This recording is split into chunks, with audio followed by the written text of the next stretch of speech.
চলেন বাগান থেকে ফ্রেশ সবজি তুলে নিয়ে আসি। আসসালামু আলাইকুম, কেমন আছেন সবাই? আশা করছি ভালো আছেন।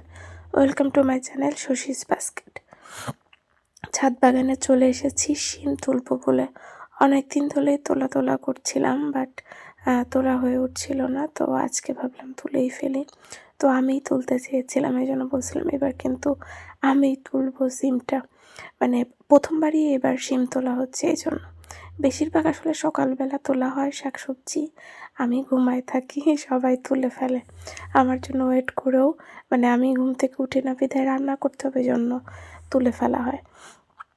তো এবার আমি বলছি আমিই করব, আমি রান্না করব, আমি তুলবো, এটা আমি বলছি। এই জন্য যে ঠিক আছে যাও তুমিই তোলো। আর নিজেদের গাছের ফ্রেশ শাকসবজি তোলার কিন্তু মজাটাই আলাদা। আপনাদের কি মনে হয়? আমার কিন্তু ভালোই লাগে, যদিও গাছপালা আমি লাগাই নাই এবার, কোনো কিছুই এরকম যত্নও আমি করি নাই।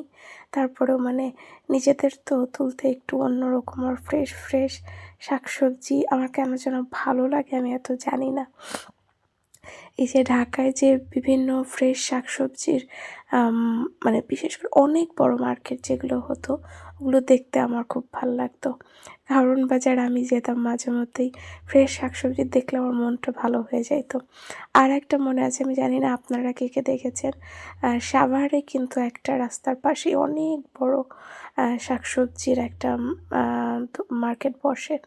তো আমি যখন বাসে যাতায়াত করতাম, ওইটা দেখলে আমার মন ভালো হয়ে যেত। মানে সাভার আসার আগে আমি এরকম জানালা দিয়ে এরকম তাকায় থাকতাম, কখন ওই ফ্রেশ শাকসবজি আসবে।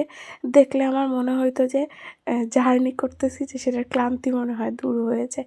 এরকম এটা যে কোনো জায়গা আমার ফ্রেশ শাকসবজি দেখলে অনেক ভালো লাগে। আর এই দেখেন, এই যে গোল মরিচ দেখেছিলেন না? আসলে কোনো মরিচই আমরা পাকাতে পারি না।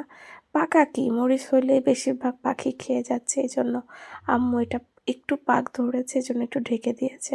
কারণ এর আগে অনেকগুলো পেকেছিল, আমরা রেখেছিলাম যে এটার বীজ করব, কিন্তু পাখি খেয়ে ফেলে, এবার এর জন্য ঢেকে দিয়েছে। আর এই যে আমি এসেই হচ্ছে শিম ভাজির জন্য পেঁয়াজ মরিচটা ভাজতে দিয়ে দিয়েছি। আর হচ্ছে লাউ পাতা তুললাম, সেটা তো দেখেছেন বোধহয়। তো লাউ পাতাটা এই যে উপর থেকে এরকম একটু টান দিলে একটু একটা আঁশ, না শ্বাস কী বলে ওটাকে, ওরকম করে খুলে আসাভাবে একটু পরিষ্কার করে ধুয়ে নিয়েছি। আর এবার হচ্ছে কাঁচা অবস্থায় এটা বেটে নিব। অনেকেই হয়তো খেয়েছেন, আমার অনেক দিনের ইচ্ছা ছিল নিজে এটা করা। আম্মুকে অনেক দিন ধরে বলতেছিলাম লাউ পাতা দিতে। প্রথমে লাউ গাছটার অত বেশি ছিল না, তো পাতা দিচ্ছিল না। তো পরে বলছে আচ্ছা দাও। তারপরে এই যে আমি তো তুললাম। আর এদিকে শিম ভাজিটা আমি দিয়ে দিয়েছি লবণ হলুদ আর পেঁয়াজ মরিচ। আমি কোনো আলুও দেইনি, অল্প একটু হয়েছে, তারপরেও আমি আলু দিইনি। আলুটা আমার অত বেশি ভালোও লাগে না, তাই আমি ভাবলাম না, একদম ফ্রেশ শুধু এই শিমটাই ভাজি করব, আলু আর দিব না। তো এই একদিকে হচ্ছে আমি চুলায় আলু শিম ভাজিটা দিয়ে, আর আরেক পাশে হচ্ছে আমি ওটা বেটে নিয়েছি আপনার লাউ পাতাটা। কে খেয়েছেন বলবেন তো? লাউ পাতা বাটা ভর্তাই হবে, ভাজি হবে না হয়তো। আমি একবার খেয়েছি, কিন্তু অনেকের রেসিপি দেখেছি। তো আমার এত ভালো লাগতো খাওয়ার, মানে খুব আগ্রহ ছিল।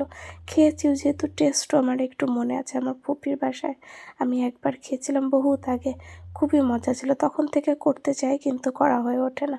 তো ওই যে দেখেন বাটা হয়ে গেছে। কচি পাতা নিলে না বাটতে বেশি সময় লাগে না, ব্লেন্ডারও করা যায়, ব্লেন্ডারে পানি লাগবে, এই জন্য আমি ভাবলাম অল্প একটু তুলেছি, তো এই জন্য বেটেই নিয়েছি। একটু কালো জিরা আমি ফোড়ন দিয়েছি, যদিও আমি কালো জিরা পছন্দ করি না, বাট তারপরেও আমি দিলাম। তারপরে হচ্ছে রসুন পেঁয়াজ আর মরিচ একটু হালকা এই যে কীরকম ভাজা করছি। রেসিপি না, বাট অনেকেই যদি আমার মতন না খেয়ে থাকেন বা জানেন না কিভাবে খায়, সেটা একবার হলে ট্রাই করে দেখতে পারেন, খুবই মজা ছিল। তবে ঝালটা একটু বেশি দিলে মনে হয় বেশি মজা হবে। আমার ঝালের পরিমাণটা বুঝলাম না, শিম ভাজিতে এত বেশি হয়েছে, আবার এই ভর্তাটায় অনেক কম হয়ে গেল। তো এই যে দেখতে পেলেন যে মানে হালকা একটু বাদামি কালার আসলেই আমি হচ্ছে এই বাটাটা দিয়ে দিলাম। লাউ পাতা বাটাটা দিয়ে একটু প্রথমে পানি ছিল, সেটাকে একটু ভাজা করে নিলাম, ব্যাস রেডি হয়ে গেল মজাদার লাউ পাতার বাটা। কেমন লাগলো জানাবেন।